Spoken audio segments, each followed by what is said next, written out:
Donc une sélection mémorisée, c'est ce qu'on appelle une couche alpha, et il y a une palette des couches. Donc menu fenêtre, couche. Menu fenêtre, couche. D'accord.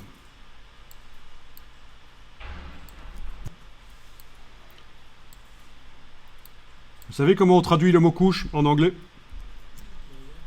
Layers. Il y a un petit truc qui est vicieux là, pour ceux qui vont toucher à la version anglaise de Photoshop. Dans la version anglaise de Photoshop, couche, c'est les channels, les canaux. Et les calques, c'est les layers. Ce qui est vicieux, c'est que si vous traduisez couche en anglais, ça vous dit que c'est layers. Et c'est ça qu'il y en a qui comprennent rien à Photoshop.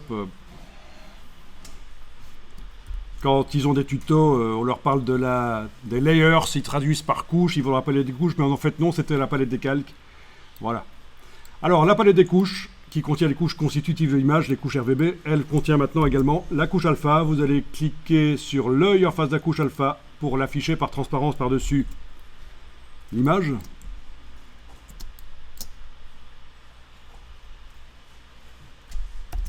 Vous pouvez activer le travail sur la couche alpha aussi. Donc la situation est la suivante. En fait, on a deux colonnes dans cette palette des couches.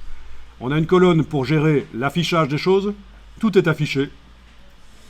Et on a une colonne pour gérer sur quoi on travaille. Et dans ce cas-ci, c'est la couche alpha qui doit être sélectionnée comme ça, activée en fait.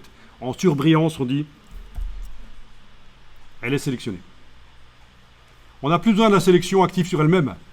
Vous pouvez désélectionner. Les pointillés, menu sélection, désélectionner. Ben oui. Les pointillés étaient restés, mais si on veut bien travailler la couche alpha, on n'a pas envie que... On a envie de travailler sur toute la couche alpha, pas seulement sur ce qui est sélectionné actuellement, c'est foireux ça.